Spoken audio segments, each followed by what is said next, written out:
Okay, good afternoon, everyone. So let us begin with the next topic of Unit 3, that is the normal forms for context-free grammar.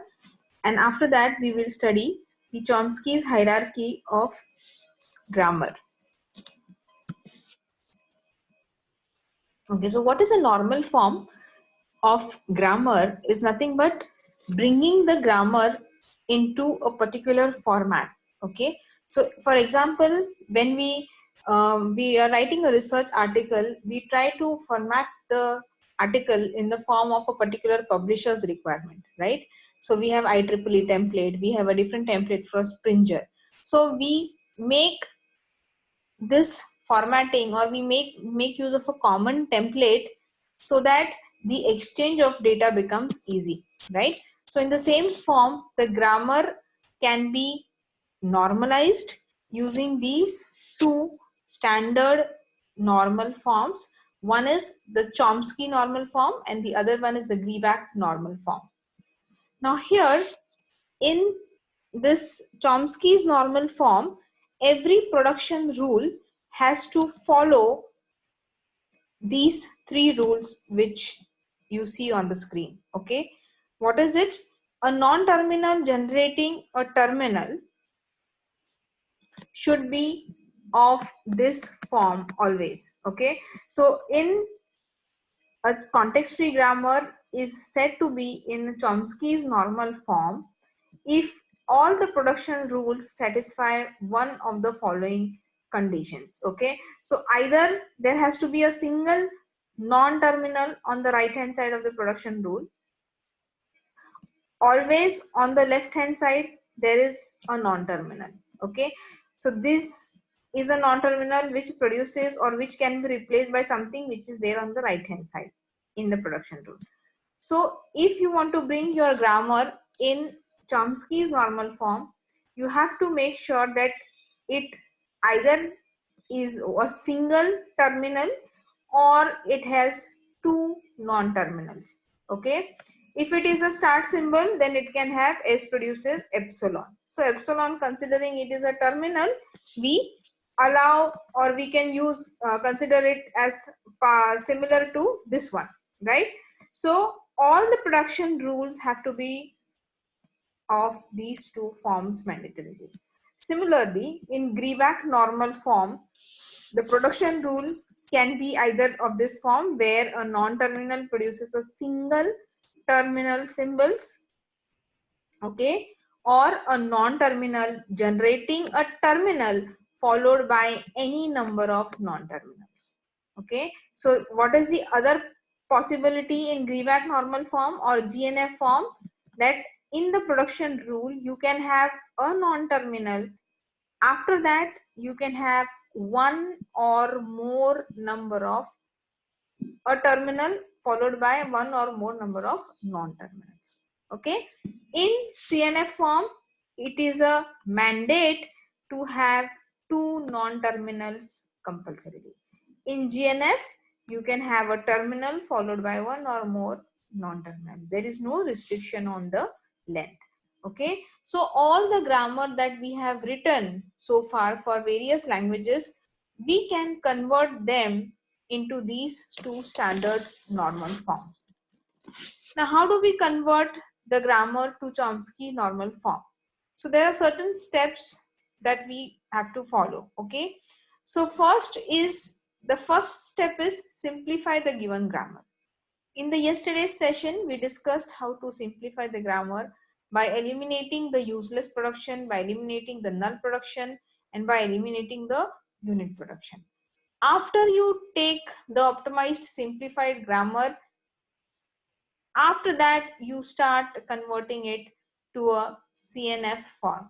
That means you pick up a production rule and try to bring it in such a form that it produces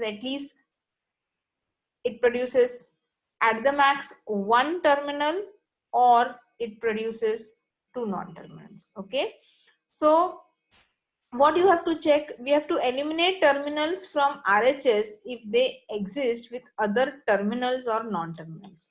So for example, if a production rule is of this form, X produces small x and capital Y, Here small x is a terminal symbol and y is a non-terminal symbol. This is not allowed in CNF form. So to bring this in CNF form, I can add a non-terminal here instead of x, and I can say z produces small x, right? So now this form is as per the requirement of CNF. Both of them are allowed. We can either have one terminal or we can have two non-terminals. So we have simply rewritten this rule in this form to bring it in CNF normal form. Okay. Similarly, if there is a production rule having more than two non-terminals or on RHS, then again we can decompose this one single rule into two new rules where we say X produces PZ, and for this XY we used a non-terminal P, so we have to add one more production rule that P produces XY. Okay, in the similar fashion we can also convert a given grammar into GNF form. Okay, so now look at this example and let us try to convert this one example into CNF form and see what do we get as our answer. This is just a practice. Okay, so here what do we observe? That the first rule is S produces ASB. Here there are three non-terminals on the RHS which is not required. That means it is not in the CNF form. Similarly, if you look at the second rule here, A produces terminal and two non-terminals. Again, this is not in CNF form. But A produces small A produces epsilon. These are in CNF form. So let us pick up one by one the rules and try to bring them into CNF form. Okay. So let us work out with this first. A produces AS. So here A produces A. This is allowed. This is in a correct form. And even A produces epsilon is in the correct CNF form. Only I have to work here with this one. Okay. Similarly, in this case, I have to work with B produces A. And A can again be, replaced with either A or epsilon, right? With the help of this production. So can I rewrite like this? B produces A or epsilon or BB. Okay. So here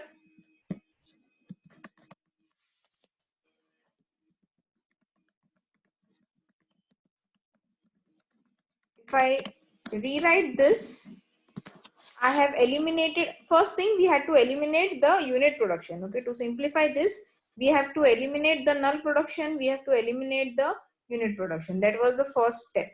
So what we studied yesterday, how do we eliminate unit production? Here unit production is B produces A. So eliminating unit production is nothing but expanding it. So I can simply replace this A with small a and epsilon. Now here in this case, I should eliminate even the null production. A produces epsilon should be eliminated. So let us again rewrite the grammar first. Okay, by eliminating null production. So how do we eliminate null production? We actually are going to replace the occurrence of A with epsilon and rewrite the production rules. Okay, so what do we get if we replace A with epsilon in the first one? We get S produces SB, okay, or S produces ASB. If we replace this A with epsilon, we get A produces AAS or AS or A. Okay, we do not write this A produces epsilon in the simplified version. And similarly here, we are going to expand this A and we write this rule again. So what do we get? B produces SBS or A or all of this, right? Because B produces capital A and A produces all of that we have seen here. So actually B will in turn produce all of this.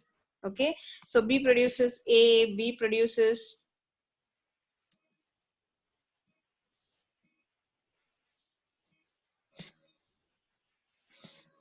or BB.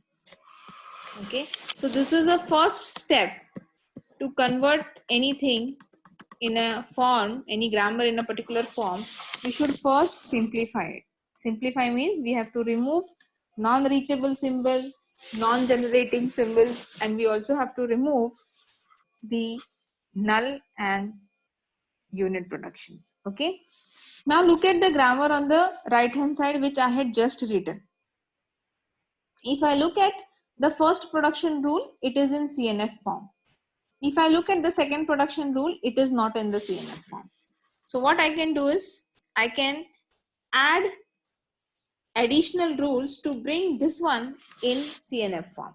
So what I am going to do is I am going to say S produces, say, X B, okay, and I'm going to say X produces A S. Okay, this is A. So now these two are in CNF form. So I have made my capital S produces AS.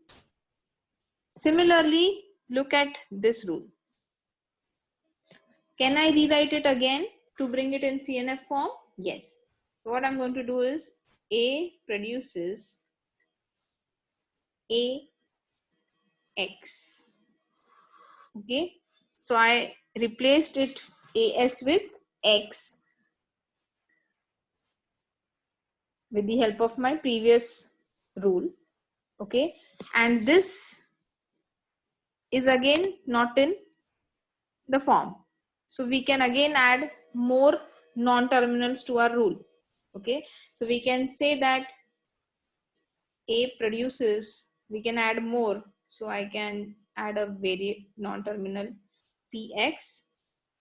Okay, and I'll have another rule, P produces small a, and then again A produces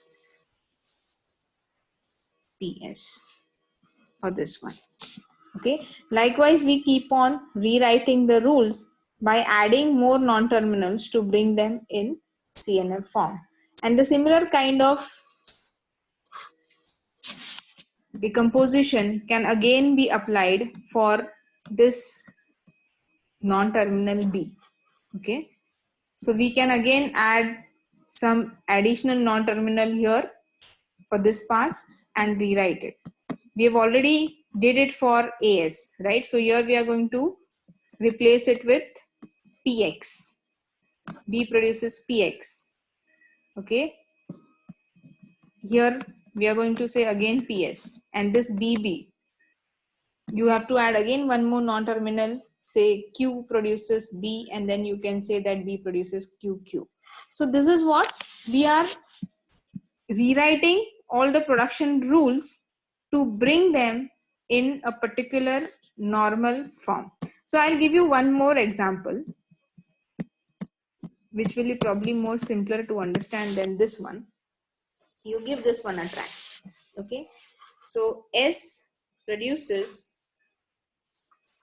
A capital A, B capital B. A produces, okay, let me give a more simpler one. S produces PQP.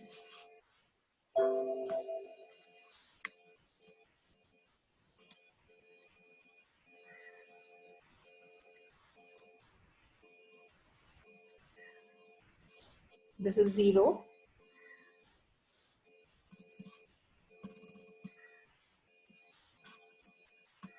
This is 1. Okay, or epsilon or epsilon.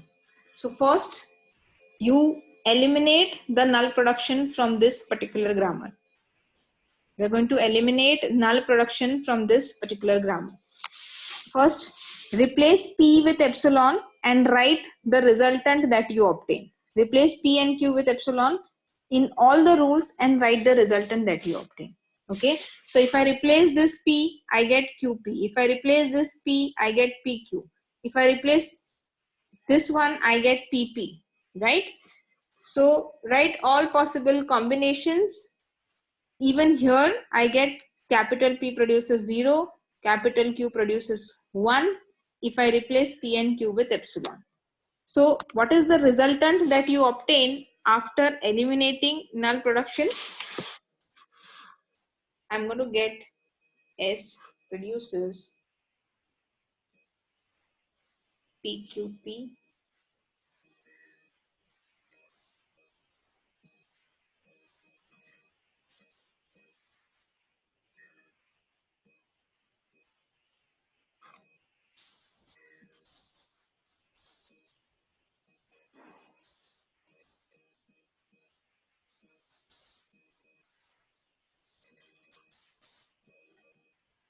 okay. Now here,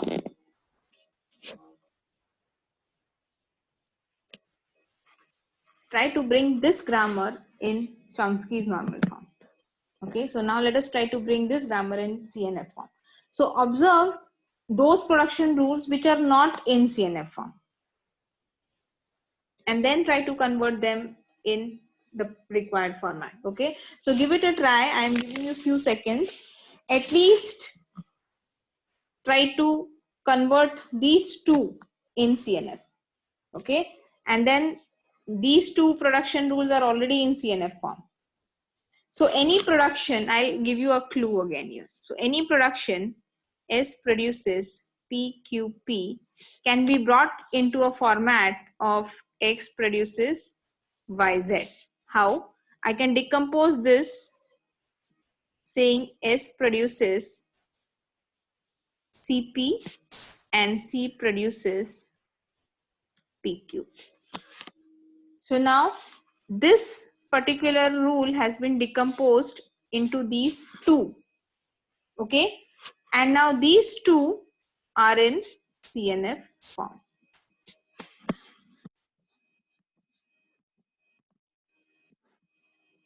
S produces PP is valid. Yes. Okay, so you can have different answers.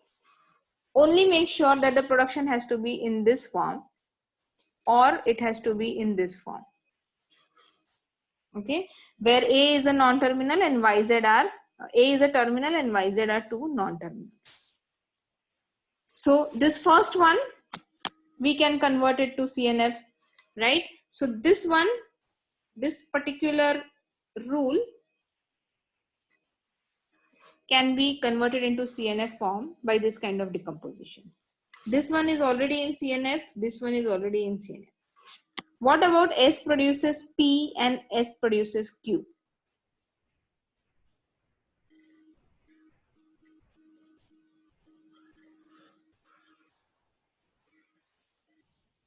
These are unit productions. So we should remove unit productions in simplification step, right? S produces, S is a non-terminal.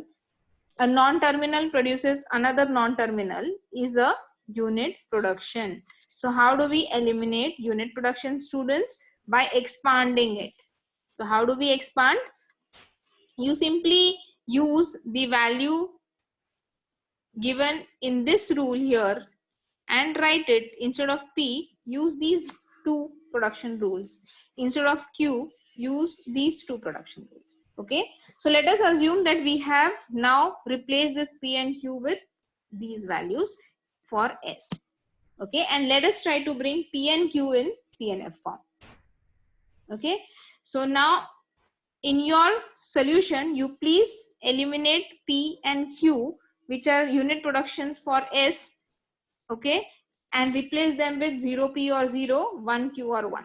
And now I will just show you how to eliminate, how to bring these two rules in the CNF form. Okay, so for P produces 0P, I can add another production, that is, this can be decomposed as P produces say XP and X produces 0. Okay, so same can be done for Q. So we can say Q produces ZQ and Z produces 1. Okay, so here we have Q produces XP or 0. Here you have Q produces ZQ plus or 1. Z is capital here. Okay, now if you see, this one was not in CNF form. All these are in CNF form. Okay, so we can rewrite this by decomposition. These two were already in CNF form. This we expanded with the help of because they were unit production, so we expanded with these two rules. Okay, and now these two can be brought to CNF form in the way you see it on the right side on the screen, that if P produces 0P, a terminal cannot be followed by a non-terminal in CNF form, but there can be two non-terminals. So I replaced it with a non-terminal X and I added one more production rule, X produces 0. Similarly, we did for Q. Okay, so converting a grammar in a particular normal form is nothing but rewriting the grammar to bring it to the required format, to the required normal form, such that all production rules follow the constraints of that particular normal form. Now, one last example again. Okay, so I have my grammar given as S produces small a, capital A, small b, capital B. A produces small a, capital A, and B produces small b, capital B, or B. Now, first thing you are going to answer me, is there any single rule in this grammar which is in CNF form? First answer me this, that is there any one single rule that you observe is in the required Chomsky's normal form?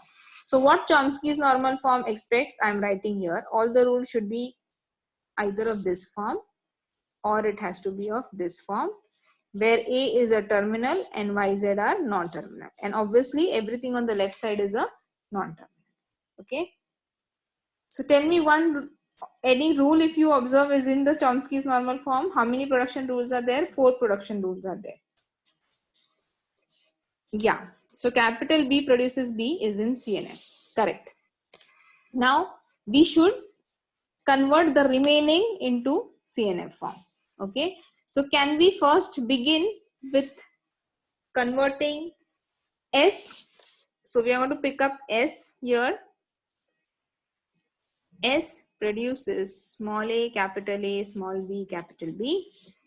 And how do we convert it? We can convert it by adding more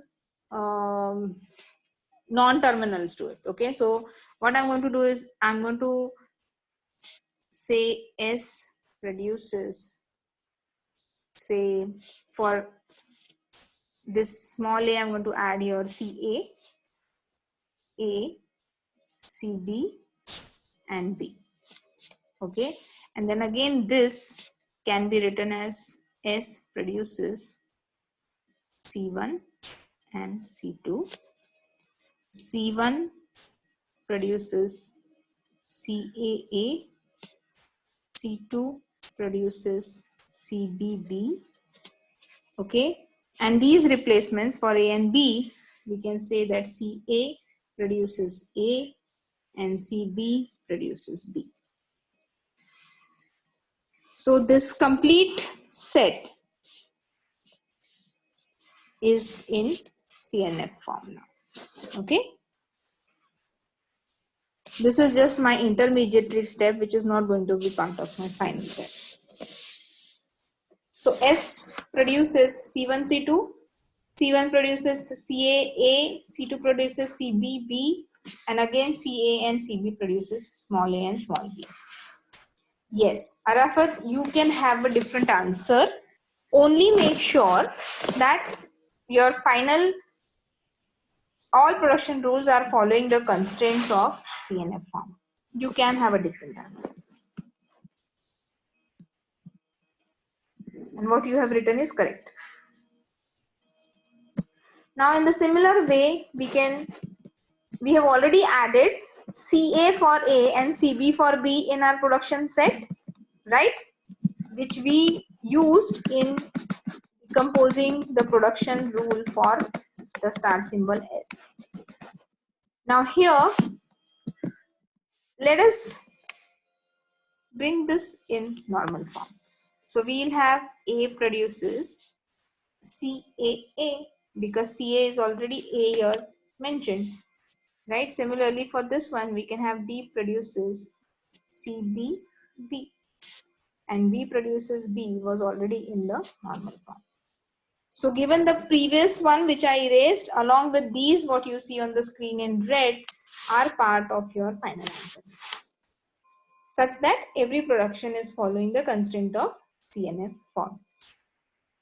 Okay, so steps to convert a grammar to Chomsky's normal form. First is simplify the grammar, see if there are any unit productions, eliminate them by expanding with the help of the existing production rules that you see in the grammar. See if there are null production. Okay, eliminate null productions, eliminate non-generating symbols, non-reachable symbols, and then the final simplified grammar, try to convert it, bring it to CNF form in the way we just saw in this particular example. Okay, by decomposing the rules which are not in CNF form. At the same time, we'll have to add additional non-terminals to the grammar. I hope this is clear. Should we proceed to the next topic? Can I get a yes, or you need more explanation? I can give it.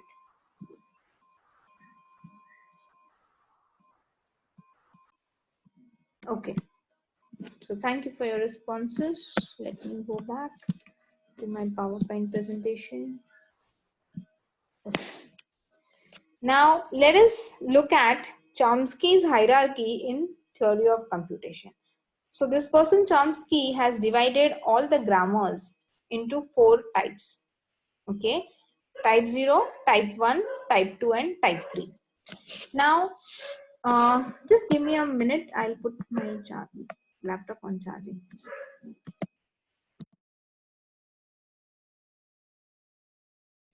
Yes. So Chomsky has divided the grammar into 4 types. Okay, and this division is based on the type of automata that is used to validate that particular language set. Okay, now we know that grammar represents some language. Okay, we write grammar to represent language. So it's basically classification of language. Okay, Chomsky classified the different languages into these 4 groups: regular language, context-free language, context-sensitive language, and recursively enumerable languages.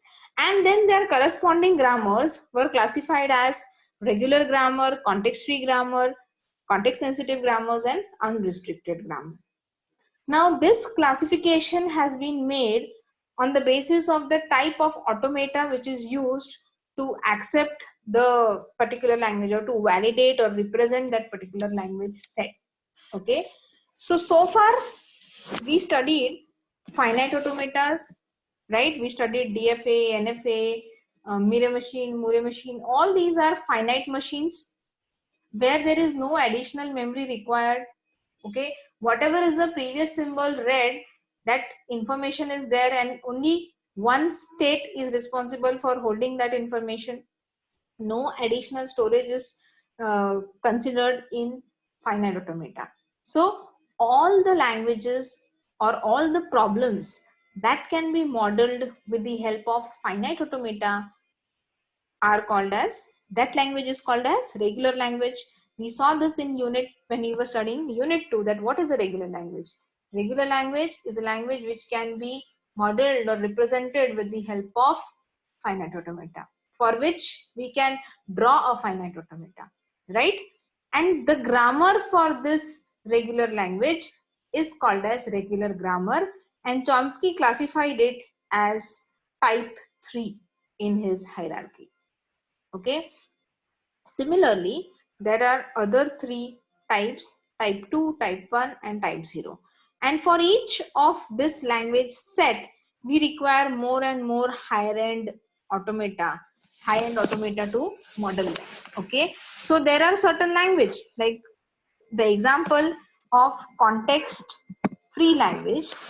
We discussed that for a raised to n, b raised to n, this particular language, we were unable to draw finite automata, right? We were not able to manage this language with the help of finite automata. Why? Because we can say a raised to n, b raised to m can be modeled with the help of finite automata, because there is no connection here in between the count of a and the count of b. But a raised to n, b raised to n is a language which requires A to be followed by B. No A's should occur after B, or the string should not begin with B. And at the same time, I want the count of A to be matching to the count of B. So after the tape head is moving ahead and it has counted all the A's, that count has to be memorized somewhere, so that after reading all the B's, that count needs to be matched with. So finite automata is insufficient to handle this problem or handle this language, and that's why for it we require some other type of machine. We require some different machine which has this additional capability or has some additional memory associated to it, and this machine is called as a push down automata. And this language group, okay, which is out of scope of FA, for which you require some additional memory, this is a stack memory which is associated, is called as context free. This particular set of language, which can be modeled with the help of another machine which we study in unit 4, okay, that is push down automata, comes under the category of context free languages, and its corresponding grammar is called as context free grammar. Similarly, if the language is a raised to n, b raised to n, c raised to n, something like this, then this particular language is out of the scope of PDA also. For this you need more powerful machine, okay, that this language, this particular language, and such language for which even PDA is not capable, we go for linear bounded automata. Okay, and this group of language is called as context sensitive language, and its corresponding grammar is classified as type 1 context sensitive grammar. And finally, there is a language called as recursively enumerable language. This language set can be modeled with the help of the highest, the most powerful Turing machine, okay, and its grammar is of the form unrestricted grammar.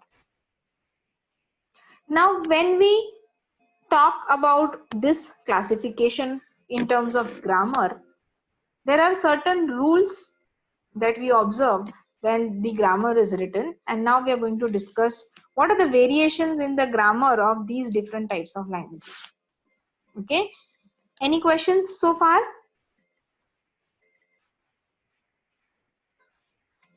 Fine. So first is type 3 regular grammar. This is something which we have written, students, in the when we started with this unit. We have studied regular languages, we have studied finite automata, and that's why I think this is the type of grammar which should be very much clearly understood to each one of us. Now what is this? How the production rules of this grammar are written? So In regular grammar, the production rules are restricted to these two forms. So when you're writing the type 3 grammar, you should have all your rules of B produces B followed by T star or T star, okay, or T closure, or B produces T star V or T star. So what does it mean? T here is terminals and V here is variable. So I'm going to write an example on the screen where say capital A, which is a non-terminal or a variable. Variable is nothing but non-terminal. A produces A, A. Either you have of this form or you have of this forms. One or more terminals after it, or absolutely no terminal after it. So when there is a closure, it can be 0 terminals, right? So you can have a rule like this: S produces B. Now, in this particular production rule, observe carefully that your non-terminals are leftmost placed in this sequence of symbols. And that's why this grammar is called as a left linear grammar. A left linear grammar is a way of writing grammar where all the non-terminals should occur before any terminals and they should be leftmost in the production rule. Similarly, what does this say? That if you are following right linear grammar way of writing the grammar, then all your non-terminals should be in the right hand side. So example of it can be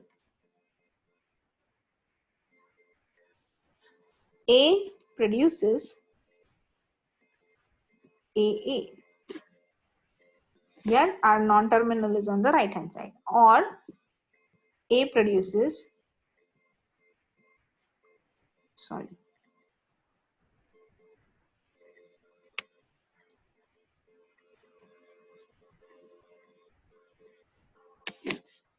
so we can have one or more terminals and then finally a non-terminal. Okay, so this particular form grammar is called as regular grammar. So when you are writing regular grammar, you have to follow this technique. Next is type 2 context-free grammar.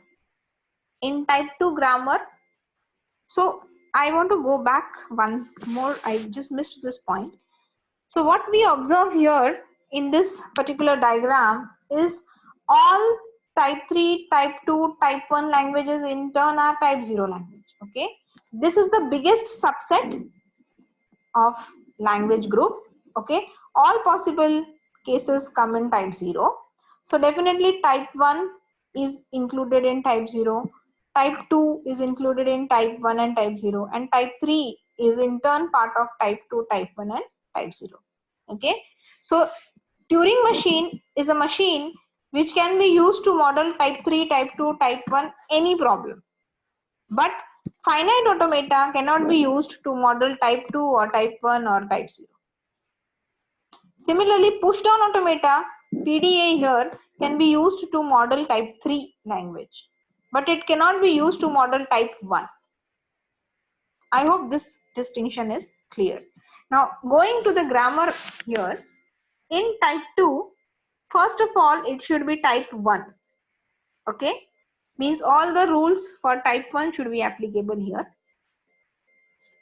Means it type 1 is a subset here for this particular type 1 is a superset for type 2, not subset. Okay, left hand side of the production can have only one variable is the rule that has to be followed. So if you have a production rule alpha produces beta, then left hand side of the production means alpha, the length of alpha should be only 1 and there is no restriction on what is beta.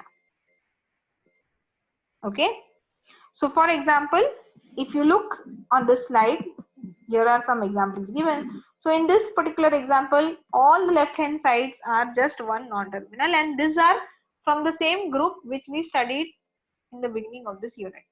So we had written a lot of examples In all the examples, always our left hand side was having just one non-terminal. Okay, so this restriction is there for context-free grammars, and so far we had studied the grammars which were of this type 2 category.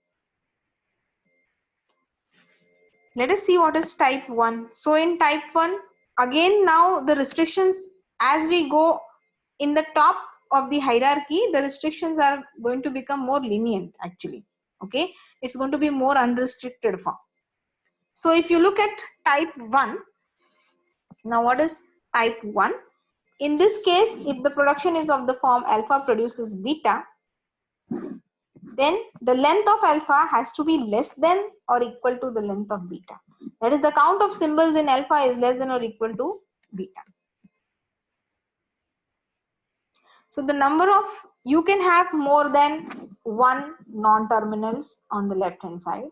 For context sensitive grammar to be, for context sensitive languages which are accepted by LBA, linear bounded automata, when you write grammar for them, when you write grammar for this group of language, it can be only written when you allow more less constraints in the grammar. Okay, so what is the constraint which is put? That this length has to be less than or equal to the length on the RHS. So there is no restriction that now it should have only one non-terminal. And finally, we look at the type 0, which is the most unrestricted form of writing grammar because it covers the biggest subset of language set, right? So to accommodate all those language and to represent them with the help of a formal grammar, this grammar is going to be the most unrestricted grammar, right? The rules are not going to be very, very strict. Like say for example, in type 3, we were so particular that it should have single non-terminal on the RHS, and if there are terminals, they should all occur before the non-terminal, right? And this was the most restricted form of writing because it even covers a smaller set of language. Now, if you look at the type 0, it is unrestricted grammar, and if you have a production of the form alpha produces beta, then alpha can be and beta can be this. Okay, so in type 0 there must be at least one variable on the left side of production. So here the length of left can be more than the length of the symbols on the right hand side. There is no constraint on the length, but it says that there has to be compulsorily at least one variable on the left side of the production. Okay, so with this we stop our discussion on the different types of grammar. Okay, so we studied the Chomskyan hierarchy for grammar, which is there in theory of computation. Okay, try to understand that he divided it on the basis of the machines which can model the language, and then for that particular language set he formalized the way of writing the grammar that we just discussed in today's session. Okay, so there are 4 types. Type 3 is the most restricted form, and type 0 is the unrestricted form, which represents recursively enumerable language modeled with the help of Turing machine. Turing machine is the most powerful representation that we study in theory of computation. So in unit 1, to revise, to summarize, in unit 1 we studied finite automata, right? We studied this model. In unit 2 we studied the type of language that this model accepts or validates, which is regular language. And in unit 3 we studied how to write the grammar for this, and we also studied and we also wrote grammars for type 2. Okay, we had written grammar for this language if you remember, but I had given you for homework write grammar for a raised to n, b raised to n, c raised to n. You try to write in the way we studied in the first few sessions of this unit 3, you won't be able to do it. This is a context sensitive language group, and for this you cannot write context free grammar. Context free grammar we studied in unit 3. We did not study a level above it, which is context sensitive grammar. Okay, so you won't be able to write grammar for this, context free grammar for this, because we haven't studied it so far. Okay, so we had studied finite automatas, we had studied regular languages, we studied grammar. In that we studied context free grammar, and now in the unit 4 we are going to study the model push down automata. Okay, so we had studied a group of language, we studied grammar also along with it. Now we are going to see which model is the next model in our series, and we study push down automata, which is a higher end model which is covering a broader group of language as compared to finite automata. Before that, before we begin our unit 4, we are left with a small part, okay, which is regular grammar, the most restricted form of grammar, which I have shown you, the two forms of it. Either you can write it in left linear form or right linear form. So we are going to study what is left linear and what is right linear, and how, if they are equivalent, they are just ways of writing. They are just two different ways of writing. That doesn't mean that right linear represents a different set of language and is more powerful way. No, we prove the equivalence between them by picking up a grammar which is in left linear form and rewriting it into its right linear form, and we show equivalence between them. Okay, so this last topic of unit 3 will be discussed in tomorrow's class. It's an important topic, and after tomorrow's session you would be allowed to give your CE for unit 1 and 2, and then we can stop with our discussion on unit 3. So any questions, I'll be happy to answer. Otherwise, please give your attendance and then you can leave the meeting. Thank you, everyone.